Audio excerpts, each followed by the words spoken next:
Alors juste petit rappel sur ce qu'on appelle un objet lumineux et une image, vous pouvez renoter les définitions. Donc un point objet, c'est un point qui émet des rayons dans toutes les directions, et un point image, un point par lequel passent tous les rayons qui viennent du point objet. On a illustré cette notion en TP. Sur les lentilles, 3 rayons à connaître.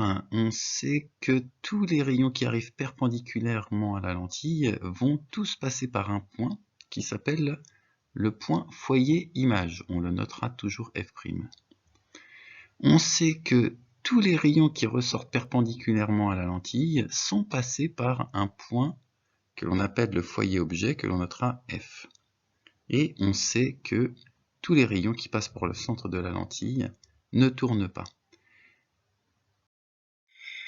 Donc, premier cas de figure, dans le cas où l'objet est loin de la lentille. Alors ça veut dire quoi que l'objet est loin de la lentille?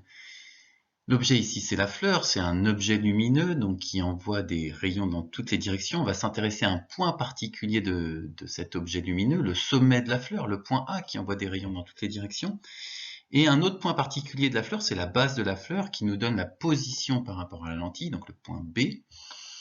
Et on dira que l'objet est loin de la lentille si la distance OB est plus grande que la distance focale de la lentille entre O et F'. Alors, pour trouver l'image de la fleur, enfin du point A, on connaît bien le trajet de 3 rayons, comment les 3 rayons particuliers vont tourner à travers la lentille. Alors, premier rayon,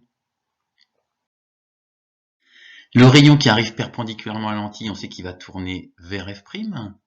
Deuxième rayon, le rayon qui passe par le foyer F, il va tourner en sortant perpendiculairement de la lentille. Et troisième rayon, le rayon qui passe par le centre de la lentille O n'est pas dévié. Et on constate que ces 3 rayons convergent en un point qu'on va appeler l'image. Et en fait, tous les rayons qui passeraient par la lentille tourneraient tous vers ce point-là.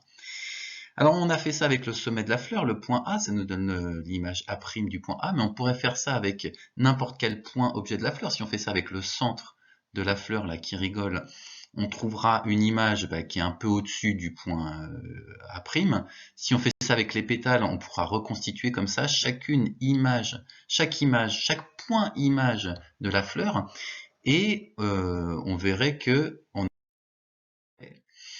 chaque point image qui ressemblerait exactement au motif de la fleur. Si on met un écran à cet endroit-là, on verra chaque point image se matérialiser sur l'écran. Et en particulier donc l'image de la base B qui sera sur B'. Alors un petit peu de vocabulaire pour décrire cette image. On voit que cette image elle est à l'envers. Alors c'est pas le terme officiel à l'envers. Il faut dire que l'image A'B' est renversée. Et cette image A'B' est réelle. Alors pourquoi réelle? Ça veut dire qu'elle existe? Bah oui, une image elle existe, mais ça veut dire qu'il y a des images qui n'existent pas. Et ben oui, on va voir qu'effectivement, peut y avoir des images qui n'existent pas. Donc deuxième cas de figure. Quand l'objet est trop proche de la lentille, alors ça veut dire quoi que l'objet est trop proche de la lentille? Donc la distance entre O et B est plus petite que la distance focale OF'. Alors traçons les rayons habituels, il y en a 2 qui sont faciles. Le rayon qui arrive perpendiculairement à la lentille et le rayon qui passe par le centre, là il n'y a pas de problème pour les tracer. Par contre, le rayon qui va passer par F, ce rayon qui passe par F, il ne va pas vers la lentille, donc ça c'est un problème quand même, parce que nous on s'intéresse au rayon, à l'action de la lentille, l'effet de la lentille, comment la lentille fait tourner les rayons. Donc si le rayon passe pas par la lentille, c'est un souci. Donc on va pas s'intéresser au rayon qui passe par F, mais au rayon qui va dans l'autre sens, dont le prolongement passe par F. Ce rayon-là. Alors ce rayon-là, il respecte la règle du rayon qui passe par F, il ressort perpendiculairement à la lentille. Et voilà, on a les 3 rayons habituels qui ressortent de la lentille, qui tournent en passant à travers la lentille, mais le problème c'est qu'ils ne se croisent pas. Donc il n'y a pas d'image. Ça c'est bizarre. En fait, c'est leur prolongement qui se croise. Donc là, n'hésitez pas à faire pause sur la vidéo pour prendre le temps de tracer correctement les prolongements. Mais si on prolonge en pointillé les rayons qui sortent de la lentille, donc ça c'est quelque chose qui est très important au niveau du code. Quand vous faites des prolongements de rayons, vous devez les faire en pointillé. C'est pas moi qui vous demande de le faire, c'est un code international. Donc respectez ce code. Les vrais rayons, ils sont en trait plein avec des flèches pour dire dans quel sens va la lumière, et les prolongements de rayons en pointillé. Donc là, on constate que les prolongements des trois rayons se coupent en un point. Et donc, c'est ça qu'on va appeler l'image. On peut faire ça pour chaque point objet de la fleur, et on trouvera une image, chaque point image qui redessine le motif de la fleur. Alors cette image, on constate qu'elle est droite, à l'endroit. Alors le terme officiel, c'est de dire droite. Et elle n'est pas réelle, hein. C'est-à-dire que on peut pas mettre, enfin, vous pouvez mettre un écran à cet endroit-là si vous voulez, mais on verra rien sur l'écran parce que c'est pas des rayons lumineux qui se coupent à cet endroit-là, c'est des prolongements de rayons lumineux. Donc il n'y a aucune lumière qui arriverait sur l'écran à cet endroit-là. Donc cette image n'existe pas en vrai. Enfin, voilà, il n'y a pas de lumière à cet endroit-là, il n'y a pas de croisement de lumière à cet endroit-là. Donc on dira qu'elle est virtuelle. Alors, ça sert à rien de parler enfin, on pourrait croire que ça sert à rien de parler de l'image virtuelle parce que si ça n'existe pas, ça n'existe pas, quoi. Alors, ça sert à plusieurs choses quand même. Premièrement, ça sert à voir que ça sert à rien de mettre un écran derrière la lentille pour essayer de chercher l'image parce qu'on la trouvera jamais. Il n'y a aucune position d'écran où on verra la lumière qui converge en un point et on verra une image nette de la fleur. Donc, première chose. Et deuxièmement, ça permet d'expliquer ce qu'on voit avec une loupe. Parce qu'en fait, les images virtuelles, on peut les voir. Il faut se souvenir de ce que ça veut dire qu'une image. Une image, donc tous les rayons passent par l'image, mais on a donc l'impression que les rayons viennent de l'image. Donc si on met un œil derrière la lentille, on n'aura pas l'impression que les rayons viennent réellement de l'objet, on aura l'impression que les rayons viennent du point A', de l'image. Donc, si on met un œil derrière la lentille, on verra une fleur plus grosse que la réalité et à l'endroit. C'est ce que montre l'image qui est en dessous. Donc, ce schéma permet d'expliquer notre sensation visuelle à travers une loupe. Et ça permet plein d'autres choses. Donc, je vous souhaite de continuer des études d'optique pour voir tout ce qu'on peut dire à propos des images virtuelles. Mais nous, on va s'arrêter là sur les images virtuelles. Donc notez bien la définition de ce que c'est qu'une image réelle, c'est l'intersection de tous les rayons, de vraiment les rayons issus de l'objet, alors que l'image virtuelle, c'est l'intersection des prolongements des rayons issus de l'objet. Maintenant, pour parler de la taille des images, ça c'est des rappels de secondes, c'est le théorème de Thalès. Je vous rappelle le théorème de Thalès, quand il y a deux droites parallèles, on peut faire des rapports de distance. Donc ici, on a bien deux droites parallèles. Les droites A'B' et AB sont parallèles. Et le théorème de Thalès dit que des grandes distances alignées, des rapports de grandes sur petites distances alignées sont égaux. Exemple ici, les distances OB et OB' sont alignées. Donc la grande distance OB' divisée par la petite est égale à un rapport de distance aussi aligné. Par exemple, A'B' c'est aligné avec AB, enfin en tout cas c'est parallèle. Donc c'est égal au rapport de la grande divisée par la petite, A'B' sur AB. Alors on vérifie vite fait que ça marche avec un calcul. Ici, O'B' est égal à 4,8 et OB 3,5. Donc le rapport des deux qu'on appelle le grandissement, 4,8 sur 3,5 égale 1,4. Alors en français, le résultat de ce calcul se dit l'image est 1,4 fois plus loin que l'objet par rapport à la lentille.